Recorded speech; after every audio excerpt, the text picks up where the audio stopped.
चलिए मित्रों प्रणाम। अभी नेटवर्क के चलते कट गया था। कह रहे थे मित्रों, आज हम बहुत ज्यादा खुश हैं, जिंदगी में इतना ज्यादा आज खुश हैं कि आप इसकी कोई शब्द नहीं है कहने के लिए। आप लोगों के लिए खुशी इस बात की है कि 2-4 दिन से हम बयान देख रहे हैं, 2 दिन से कल से नीतीश कुमार जी का, माननीय मुख्यमंत्री बिहार, जो कह रहे हैं कि जनसंख्या नियंत्रण जागरूकता और शिक्षा से होगा, कानून बना देने से जनसंख्या नियंत्रण नहीं होगा। माननीय मुख्यमंत्री महोदय, ये बात तो हम 5 साल से डेली आपसे कहते आ रहे हैं कि कानून बना देने से शराबबंदी नहीं हो जाएगा। शराबबंदी करने के लिए आपको जागरूकता करना चाहिए था, शिक्षा की प्रचार करना चाहिए था, शिक्षा और जागरूक पहले होना चाहिए था, तब जाकर शराबबंदी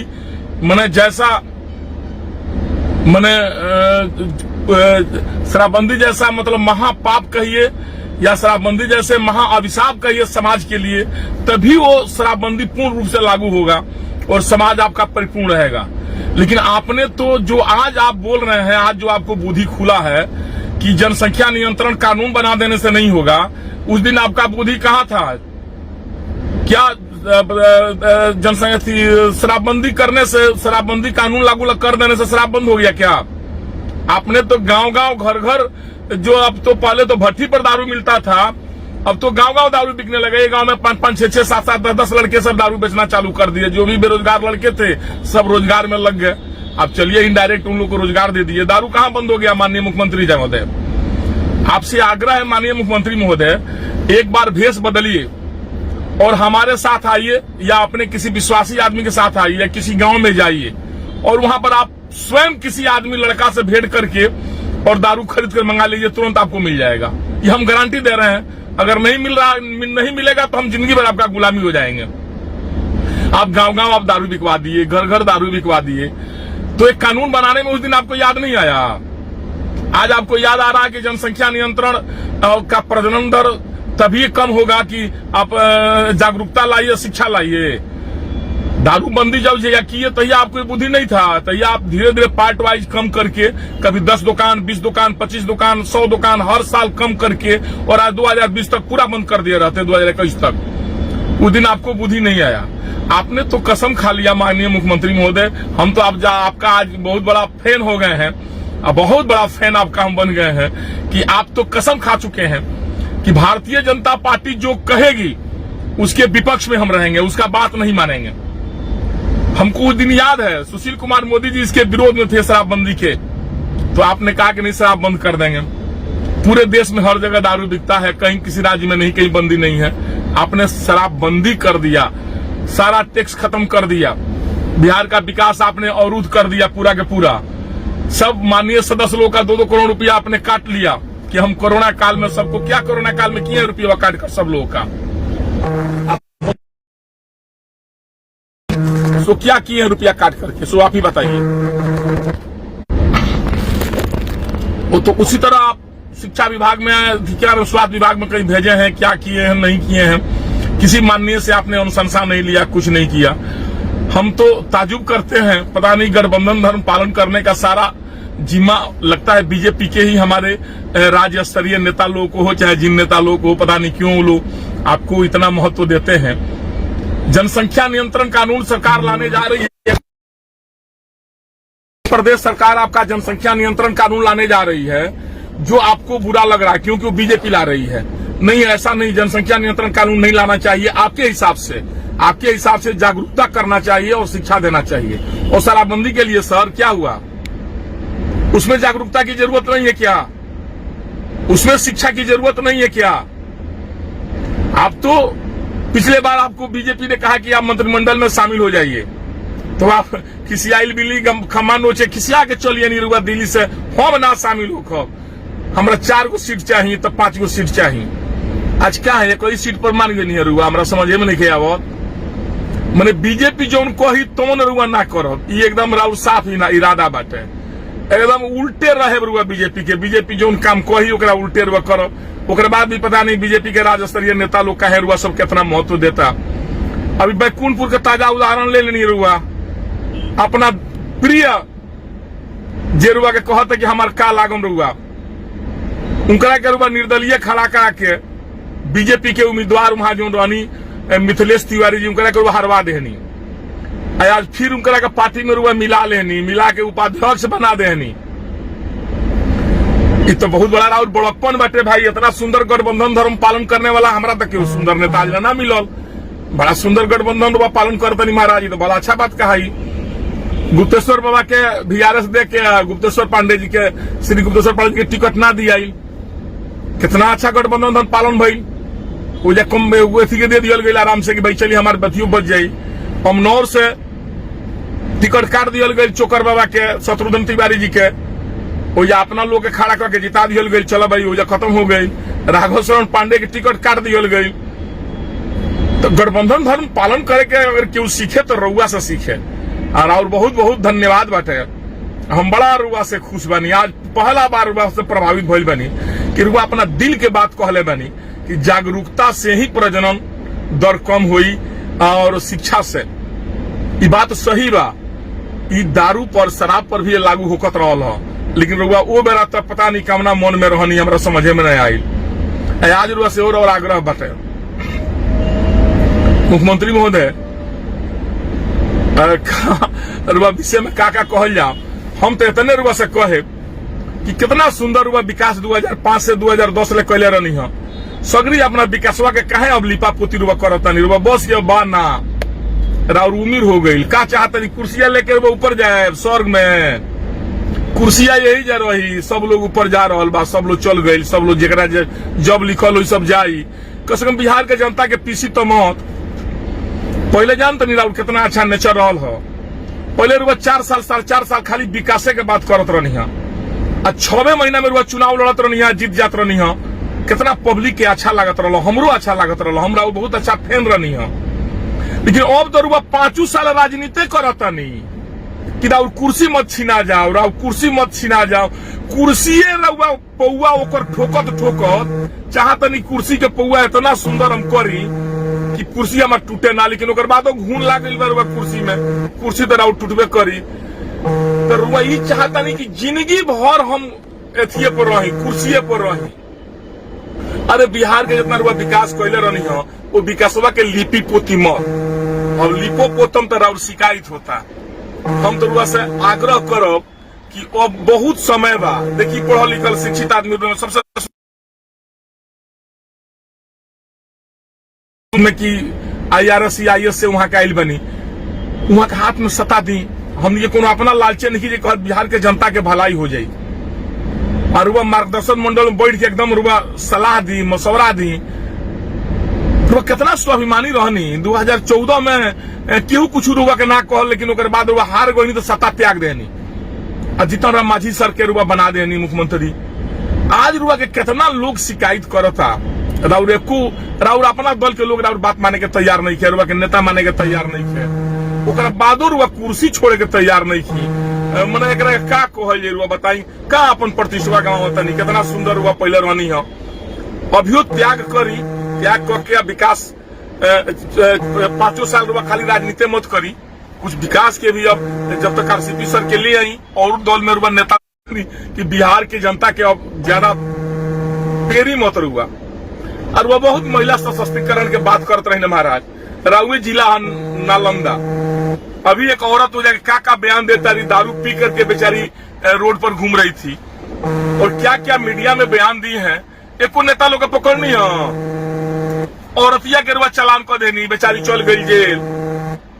और जितना सफेद पोस्ट लोग के नाम लेती है तो वो लोग की गिरफ्तारी करे के चाहिए न रुआ, वो लोग पर तो कार्रवाई करे के चाहिए न। राउए जिला नालंदा हो, राउए जिला में दारू एने बिकाते कि अब औरत लोग दारू पी के रोड पर घूमता। और रउआ ढिंढोरा पीटता नहीं कि हम शराबबंदी कर दिले बनी बिहार में, शराबबंदी कर दिले बनी बिहार में। आ जनसंख्या नियंत्रण वाला में बात में रुआ बुरा लगता, कहत नहीं कानून बनला से ना हुई। आ कानून बनला से दारू राउर बंद हो गई। ए महाराज दारू से कैंसर ना होला, हम सुनले बानी। गुटखा कितना लोग खाता देखता नहीं, मुंह में कैंसर हो जाता, सारा लोग मर जाता कैंसर से, मुंह के अथी से। तो रुआ गुटखा नहीं खेलू कि सारा गुटखा सुटका सब बंद बुंद करे कहीं ना बिके दी। जे राउर नेता अपन खास होके श्री उपेंद्र कुशवाहा जी के दे दी, श्री आरसीपी सर के दे दी। आज जेकरा पर हुआ विश्वास होके अपने दल के लोग के दे न दी महाराज। कितना अच्छा। अब तो हम तो भाजपा के लोग से यह आग्रह करब कि मंजीत बाबू में जो गठबंधन धर्म रुआ पालन कैनी, जो मंजीत बाबू के चलते बैकुंठपुर के पूर्व विधायक वो हार गए श्री मिथिलेश तिवारी जी। तो बीजेपी के राज्य स्तरीय नेता लोग कहाँ बाजी? ये लोग आंखी से लोकत नहीं खे। कितना नेता राजेंद्र बाबू के राजेंद्र सिंह के निकलने बालू, मनोज सिंह जी के निकलने बालू, और केकरा के चौरसिया जी के निकलने वाला। भाई तो कम से कम रघु सब गठबंधन धर्म कम से कम देखी। अब पूरा मिठाई तो अब जाके ईंट के जवाब पत्थर से दिया। सारा बीजेपी के जितना निष्कासित नेता बाड़े, सारा लोग के बीजेपी के शीर्ष नेतृत्व से आग्रह बा प्रदेश के सब लोग के बुलावल जाओ, हमरा के छोड़ के। हम अपना के कुछ नहीं कहत, हम बीजेपी में पहले बानी, अभियो बानी, तो वो बानी। हमरा के निकालन लिखे गए रुआ सब जानत नहीं बात के। जेकरा के रुआ निकाल दिले बन चिट्ठी देके, अगर अपन संगठन मजबूत रुआ करे के बा तो रुआ दूसरा केहू के कहला पर अपन घर बर्बाद मत करी, अपन मत तोड़ी। मंजीत सिंह एगो नेता के देख ली रुआ कि माननीय नीतीश कुमार जी उजा खड़ा करा के रुआ विधायक के सिटिंग विधायक के हरवा दिले बैकुंठपुर से, और फिर वही नेता के मिला के पूरा धूमधाम से मिठाई बटाई मिठाई बांट के पूरा जोड़ी की उनका उपाध्यक्ष बना दिया गई, पुरस्कार दिया गई कि मिथिलेश तिवारी के हरावला के। और रउआ महाराज अपना जे और कर्मठ अथी बाटे करता रहते ओकरा के रुआ पार्टी से निकाल दिले बनी। मनोज सिंह के का गलती बा? टिकट ना मिलो, लड़ गई लोजपा से। आज ज्यादा लोजपा के दुख बा तो दिनेश सिंह जी मुजफ्फरपुर के एमएलसी हवन जदयू के, आ जदयू लोजपा में ना पटेला, आ उनकर मैडम मीरा देवी लोजपा से एमपी हई। रुआ सबके ना लोग के लका भाई भाजपा के ऐसे मैंने ऐसा तो नेता बुर्बक ना होले भाजपा के भाई। जदयू के एमएलसी हवन दिनेश सिंह जी, अच्छे आदमी हवन। आ बीणा देवी उनकर पत्नी बाड़ी, उ लोजपा से एमपी बाड़ी। तो नीतीश कुमार को में दुख नहीं है। अब मनोज सिंह अगर लोजपा से लड़ गए तो रुआ निकाल देनी, अपन हाथ अपने काटतानी सब है। अब तब कहतानी कि पार्टी संगठन मजबूत, संगठन रोज संगठन मजबूत होता रहेला, जे मजबूत बा ओकरा के हटा देता नहीं। आग्रह बा प्रदेश नेतृत्व से, भाजपा के लोगों से कि जितना लोग के रुआ पार्टी से निकलने बानी, मनोज सिंह के निकलने बानी सीवान से, या राजेंद्र सिंह जी के दिनारा कहां से निकलने बानी, जो चौरसिया जी के निकलने बनी, और जितना नेता के निकलने बनी, सारा नेता लोग के निमंत्रण दे के बुलाई। अब भाजपा कार्यालय, प्रदेश कार्यालय पटना में मिलन समारोह होगी, और मिलन समारोह में सबके मिठाई बांट के पूरा खिया। जितना मिठाई खियाई कि जदयू कार्यालय के लगले मिठाई बटाए लगे, तो हमनु संगठन मजबूत हुई। अपना लोग के पार्टी से निकालता नहीं, बेइज्जत करता नहीं, और जदयू अपना पार्टी के अपन लोग के मजबूत करतिया। तो इरुआ से आग्रह बा भाजपा नेतृत्व से कि नीतीश कुमार जी के चाल रुआ से समझी। और नीतीश कुमार जी में अब दम नहीं रह गई, उनकर अपने पार्टी बिखर गई बा, टूट गई बा, और वह अपना लोग के बिटोरी सब है। हम अपना खातिर नहीं कहत, हमरा के रोज मत बोला, हमारा कोनो जरूरत नहीं है कुल से, लेकिन दुख होला भाजपा के लोग जो टूटा तानू तो सुनला के बाद दुख होता है। जान नहीं हम भाजपा से निकालन नहीं गई, रोज जानता नहीं, हम जानता नहीं, तो हमारा तो कोई बात नहीं किया। भाजपा में तो यो बानी, आज यो बानी, हमेशा रहे। लेकिन संगठन के मजबूत दसो संगठन में हमारे कोनो बढ़न दायित्व तो बाना कि हम कोनो निर्णय ली, आग्रह तो कर सकता नहीं, इना रोकी हमारा से। तो रुआ से आग्रह करता नहीं कि भाजपा के जितना निष्कासित नेता लो बालो सबके बुला के और रुआ एक तो बढ़न पार्टी जलसा करी, और तब जाके ईंट के जवाब पत्थर से दिया। मंजीत सिंह के जेना वो बुला के बैकुंठपुर विधायक के हरौले, हरा के उनका पार्टी के उपाध्यक्ष बना दिया गई, और तोबो रुआ से चुपचाप लगाई बनी। गठबंधन धर्म खाली पालन भजपे के लोग के जिम्मे बका, रुआ गठबंधन धर्म पालन करो। जनसंख्या नियंत्रण कानून लिए होता नहीं तो कहता रहे नीतीश बाबू की का कह जाला, एथी से हुई, जागरूकता से हुई और शिक्षा से हुई। और शराबबंदी कैसे हुई जी? शराबबंदी में जागरूकता ना चाहिए, शिक्षा ना चाहिए। दहेज के तो कहियो नहीं के कानून लागल हटे कि दहेज प्रथा बंद बा कर देवे के बाद। दुकान मैदान में एगो बाटे, हमारे अपने ही दल के नेता अपने बेटा के बियाह कोई नहीं, एक आदमी आयल तो 10,000 रुपया लागल लोग के गाड़ी भाड़ा, उतना में 20 गो लड़किन के बियाह हो गई तो अगर उनका दहेज ना लेवे के रहे करे तो मंदिर में बियाह काहे ना अपने बेटे बेटी के जाके कह दिले बेटा के हो कौन मैदान में बड़का मैदान में उतना बड़ा सजावट के लिए क्या जरूरत रहे, खाली वो लड्डू खिया दिले तो बुझत रहे कि हम दहेज ना लेनी।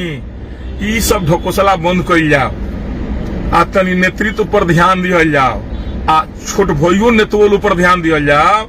खाली रुआ बड़का नेता बन जाए तो खाली और सोच हो गई बड़का ऊपरे ऊपरे चलो नीचे ठोकर लग जाये गोल फूट जाये ओकर रुआ चिंता नहीं लागत। ऐसे सारा नेतृत्व से सारा भाजपा के लोग से हम आग्रह करम शीर्ष नेतृत्व नेता प्रदेश अध्यक्ष जिलों से और प्रदेश नेतृत्व से कि रउआ सब भाजपा के जितना निष्कासित नेता बाड़े सबके बुला के मीटिंग होखो और उन लोगों को मिलन समारोह होखो, तब जदयू के लोगों की बुझाई कि हम गलती कैले बानी। और ना ही तो मंजीत सिंह के निकाले लो। अब बताइए मंजीत सिंह के किस तरह बुला करके वो लोग थी कि महाराज आप लोग को थोड़ा भी लगता नहीं है, अपने घर के अपने कार्यकर्ताओं को आप लोग छोड़ देते हैं, निकाल देते हैं, हटा देते हैं। ये गठबंधन और पालन रोबे खाली करबू ना करिए। चलिए हम ज्यादा ना बोलो, हम भाई नीतीश कुमार के फैन हई, आज तो फैन हम होइए गए बनी, आगे भगवान जानते रहे का हो ना जाई, लेकिन आज तो हम पर्सनल फैन बानी। दिल से उनका हार्दिक धन्यवाद देता नहीं कि जौन बुधिया आज रुआ भइल हो कि जागरूकता और शिक्षा से प्रजनन दर कम कल जा सकता, कानून से ना। ये बुधिया शराबबंदी में राउर लागे के चाहिए। ये बुधिया 5 साल पहले अगर हो गई रही तो शराबबंदी कैला से देखनी ना 73 से 43 पर आ गई नी, कितना रुआ फायदा भई। अब जानते शराबबंदी में का बा, जौन पिए ला लोग रहल नो वो पहले रुआ दारू बिकवावत रहनी है, रुआ बिकवावत रहनी है, सरकार ने बिकवावत रसिया, सरकार लाइसेंस देते रसिया, तबे लोग दारू बेचत रहलो। आ लोग कहता दारू माफिया, दारू माफिया लोग हो गई बाटे। और सरकार दारू माफिया रहे, रुआ दारू बिकवावत रहनी तो 15 रुपया में 10 रुपया में गरीब लोग दारू पी के अपना घरे चल जाओ कमा के। अब 200-300 रुपया लगता दारू पिए में, एक दिहाड़िया डेली लग जाता दारू पिए में वो लोग के। आ दरुआ गौवा मिलता नहीं विश्वास तो रुआ हमारा संगे चली या अपना प्रतिनिधि के दी रुआ और वो आदमी से कह जाए कि भाई फलाना गाँव जा, फलाना गाँव जा, देखो वह किन के लिया के रुआ के दे दी, वह आदमी रुआ किन के लिया के दे दी। लेकिन रुआ माने के तैयार ना हो खूब कहीं कि मेरा बेइज्जती हो जाये। जब हम तो जानते नहीं कि रुआ त्यागी पुरुष हई। हम इतने आग्रह करब कि जितना रुआ विकास के लिए बनी और सब विकासवा के लिपा पोती मत करी, राव नाम विकास पुरुष में रहल हटे। अब ऐसा नहीं कि सगरी विकासवा के रुआ मिटा मत दी। चली धन्यवाद प्रणाम। हम नीतीश कुमार जी के बहुत बड़ा फैन बानी और हम चाहें कि नीतीश बाबू कैसे ही भगवान सद्बुद्धि देत रही और वहां के सत्ता के लोभ लालच छोड़ी और आरसीपी सर उपेंद्र कुशवाहा या अपना दल के केहू के वहां के मुख्यमंत्री बनाई। कहीं अब ड्राइवरी वहां के बस के नहीं है, ड्राइवर दूसर केहू के बनाई, मालिक बन के वहां के रही। बिहार के भाई वहां के नेता बानी और अनुभवी नेता बानी, वहां के अनुभव से बिहार के लोग के फायदा बाटे। चली कोनो बात नहीं है। हमरा बात के अगर बुरा लागल तो बस कमेंट करके बताएं कि टूना जी बहुत गलती बात बोल देनी है तो हम उसमें सुधार करे कोशिश करब। लेकिन हम वही व्यक्ति हैं कि हम दल समाज जात पात सबसे ऊपर उठ करके सिर्फ जनता की आवाज उठाई न, राज्य की आवाज उठाई न, हम विकास की बात हमेशा उठावत रही न, हमारा डर ना लगेला। यही चलते हम विकास के हमेशा बात करते रही ना। राउर बल हमारा संग बा, राउर जन समर्थन हमारा संग बा। चली जय हिंद।